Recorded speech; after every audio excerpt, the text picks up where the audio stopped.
సంబంధించి ఏం చెబుతున్నారు అనేది ఒకసారి చూద్దాం మనం. నమస్కారం, నా పేరు యామల ఝాన్సీ. గండ్రోతు హరికృష్ణ యామల ఝాన్సీ అయినా నేను ఇద్దరు ప్రేమించుకుని పెళ్లి చేసుకుని వాళ్ళ అమ్మగారింటికి తీసుకొచ్చాడు. హరికృష్ణ తీసుకొచ్చిన తర్వాత గండ్రోతు వెంకటలక్ష్మి గారు, గండ్రోతు సత్తిపండు గారు నా మెడలో ఉన్న తాళి తెంపేసి నన్ను బయటికి గెంటేసిన తర్వాత అబ్బాయి వాడుకుని నన్ను వదిలేసి మోసం చేశాడు. అందుకే నా జీవితం ఇలా అయిపోయింది. నేను శారీరకంగా వాడుకున్న తర్వాత నా బతుకు ఈదుల పాలు చేసాడు. నాకు తనతో జీవితం కావాలి. నన్ను శారీరకంగా అనుభవించాడు కాబట్టి నాకు తనతో జీవితమే కావాలి, లేకపోతే నేను ఇక్కడే చచ్చిపోతాను. నాకు తనతో జీవితమే కావాలి. లోకేష్ అన్న, పవన్ కళ్యాణ్ అన్న నమస్కారం.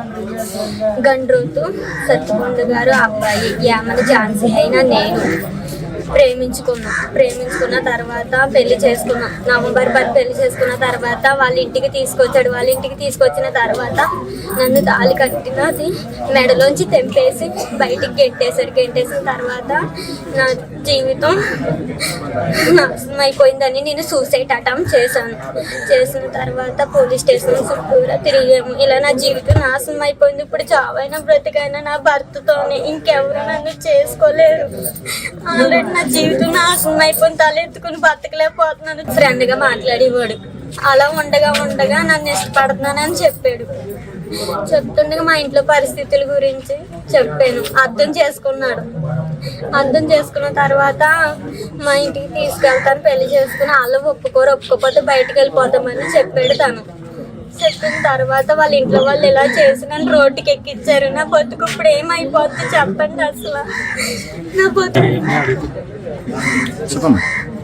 నా భర్త పెళ్ళి అవ్వకముందు ఆ అబ్బాయితో నేను సహజీవనం చేసిన తర్వాత అన్ని పరిస్థితులు అర్థం చేసుకున్నాడు. తను అర్థం చేసుకొచ్చిన తర్వాత నన్ను నా మెడలో తాళి కట్టి వాళ్ళ ఇంటికి తీసుకొచ్చాడు.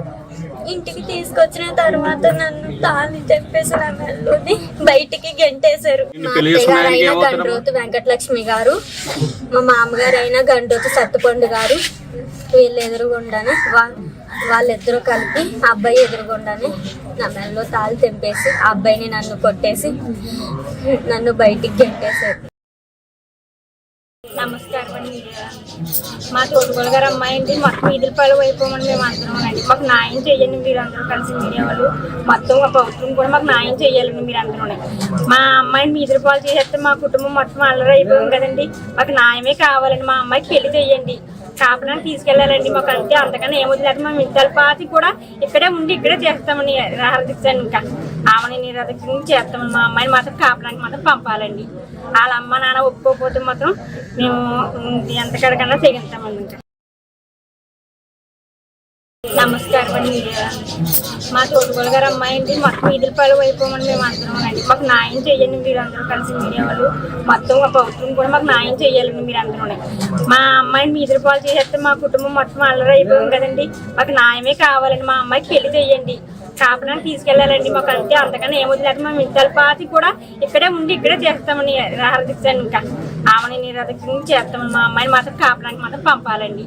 వాళ్ళ అమ్మ నాన్న ఒప్పుకోకపోతే మాత్రం మేము ఎంతకడకన్నా తెగిస్తామండి. ఇంకా నమస్కారం అండి అందరికి. యామల ఝాన్సీ అన్న అమ్మాయి వాళ్ళ పిల్లనండి నేను. ఆ అమ్మాయి హరికృష్ణ ఝాన్సీ అని ఇద్దరు లవ్ చేసుకుని మ్యారేజ్ చేసుకుని అత్తగారు ఇంటికి వెళ్ళాడండి. అబ్బాయి తీసుకెళ్ళిన తర్వాత అత్తగారు తాడు తెంపేసి కొట్టేసి ఇంటికి పంపించిందండి. ఆ అమ్మాయి అవమానం భరించలేక సూసైడ్ అటెంప్ట్ చేసింది. అప్పటి వరకు తల్లిదండ్రులు ఎవరికీ తెలియదండి, ఇంట్లో ఉన్న మాకు కూడా తెలియదండి ఈ విషయం. ఆ అమ్మాయికి చాలా మాయమాటలు చెప్పి శారీరకంగా వాడుకుని చేసుకుంటాను, ఇంట్లో ఒప్పుకోకపోతే బయటికి తీసుకెళ్లి పెళ్లి చేసుకుని బయట బతకొచ్చుమని మాయమాటలు చెప్పి పెళ్లి చేసుకుని తీసుకుని వచ్చేసాడండి. ఇప్పుడు అత్తగారు కొట్టేసి తాడు తెంపేసిన తర్వాత ఆ అబ్బాయి దగ్గర సమాధానం లేదండి. ఈ అమ్మాయి ఏమో వెంటనే మా ఇంట్లో ఎవరికి చెప్పకుండా సూసైడ్ అటెంప్ట్ చేసుకుని ఇంట్లో పడున్నదండి. వాళ్ళ తమ్ముడు ఎవరో చూసి హాస్పిటల్ అడ్మిట్ చేసి మా తర్వాత ఈ విషయాలు అన్ని చెప్పారండి. చెప్పిన తర్వాత హాస్పిటల్కి వెళ్ళి కేసు పెట్టి అన్ని తిరుగుతున్నాం, కానీ వాళ్ళ దగ్గర నుంచి మాటలు వెళ్ళకపోతున్నామండి. ఇష్టం వచ్చినట్టు కొలదోసనండి మాటలో. నువ్వు తక్కువ కొలం దానివి, నువ్వు దేనికి పనికిరావు, నలుగురితో తిరిగావు, నలుగురితో ప్రెగ్నెన్సీ చేయించుకున్నావు అని ఇష్టం వచ్చినట్టు ఆ పిల్ల మీద అబండాలు పెట్టారండి. పెట్టి ఇష్టం వచ్చినట్టు అనిపిస్తున్నారండి నలుగురితో. నేను ఈద్లో మేము ఎక్కడ తలెత్తుకోలేకపోతున్నాం. ఒక రోజు కూడా ఇంట్లోంచి బయటికి రాకుండా బతికిన వాళ్ళమండి మేము. ఈ రోజు నేను తీసుకొచ్చిన రోడ్డు మీద వదిలేహారండి పిల్లని. ఆ పిల్ల కోసం మేము కూడా రోడ్డు మీద పడాల్సి వచ్చిందండి. మాకు ఆ పిల్లకి న్యాయం జరుగుతుంది కావాలండి. ఆ పిల్లకి న్యాయం జరగకపోతే ఎంత దూరం అని వెళ్తామండి. పిల్లతో ఇంట్లో ఉన్న వాళ్ళు ఆడవాళ్ళు అందరం కూడా చనిపోతామండి అవసరం అయితే. నా పిల్లకి న్యాయం జరగకపోతే ఆ పిల్లకి వాళ్ళ అమ్మ నాన్నకి ఇష్టం లేకపోతే పిల్లని తీసుకుని బయటికి వెళ్ళిపోయి తాళు కట్టించండి. తాళు కట్టించి వాళ్ళ బతుకాలు బతుకుతారండి. అంతా కానోళ్ళు మేము ఎందుకు అయిపోతామంటే డబ్బులు లేకపోతే కానోళ్ళు మీరు చేసుకుంటా కుదరదు, పెళ్లి చెయ్యం మేము, డబ్బులు కావాలి మాకు అని అడుగుతున్నారండి. నేను మార్నింగ్ ఏమో ఫోన్ చేసి డబ్బులు సెటిల్మెంట్కి రండి మీరు అని చెప్పి మాట్లాడారండి. డబ్బులు సెటిల్మెంట్కి అయితే ఇన్ని రోజులు ఎందుకు ఉంటామండి, డబ్బులే తీసుకుంటాం కదండి. అయిన ఒక్క రోజు నేను డబ్బులు తీసేసుకుని సర్దుమనుకోదు. సో తనను మోసం చేశారంటూ కూడా ప్రియురాలు ఝాన్సీ ప్రధానంగా ఆరోపిస్తూ ఉంది.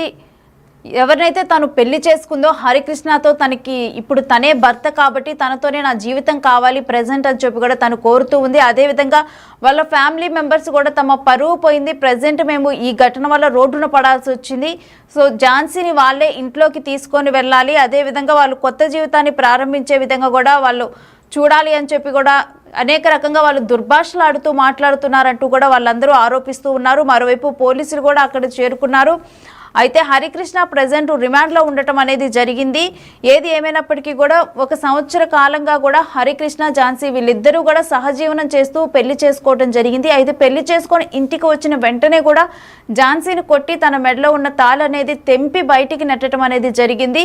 ఇక ఆ తరువాత అయితే ఆ అమ్మాయికి ఏమీ పాలుపోని సిచ్యువేషన్లో తన జీవితం నాశనం అయిపోయిందంటూ కూడా తన ఆత్మహత్య చేసుకునే ప్రయత్నం చేసింది. వెంటనే పేరెంట్స్ తనని కాపాడి హాస్పిటల్లో జాయిన్ చేయడం జరిగింది. ఇక ఆ తర్వాత వెంటనే కూడా ఇక ప్రజెంట్ హరికృష్ణ ఇంటి వద్దకైతే వాళ్ళు రావటం జరిగింది. ఊరు పెద్దలంతా కలిసి కూడా ఏ విధంగానైనా కానీ ఝాన్సీని తిరిగి హరికృష్ణ వద్దకు చేర్చాలి, వాళ్ళిద్దరూ కలిసి కొత్త జీవితాన్ని ప్రారంభించాలి అని చెప్పి ఝాన్సీ కూడా తను ప్రజెంట్ మోసపోయానని హరికృష్ణ చేతిలో తిరిగి హరికృష్ణనే మళ్ళీ తిరిగి తను దగ్గరికి తీసుకోవాలని తన దగ్గర ఉంచుకోవాలని చెప్పి కూడా తన ఇంట్లో ఫ్యామిలీ మెంబర్గా చేసుకోవాలని చెప్పి కూడా ప్రజెంట్ ఝాన్సీ కూడా కోరుతుంది.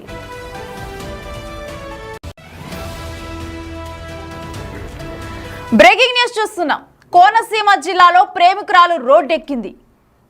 ప్రియుణ్ణి పెళ్లి చేసుకున్న తర్వాత వారిద్దరూ కూడా వాళ్ళ పేరెంట్స్ వాళ్ళిద్దరిని కూడా విడదీయటం అనేది జరిగింది. ఆ తర్వాత తాను ప్రజెంట్ రోడ్ ఎక్కాల్సిన సిచ్యువేషన్ వచ్చిందని చెప్పి కూడా ఆ యువతి చెబుతూ ఉంది. అసలు ఏం జరిగింది ఈ ఘటనలో?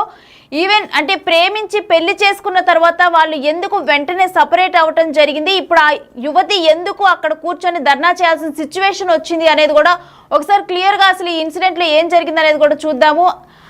అయితే ఈ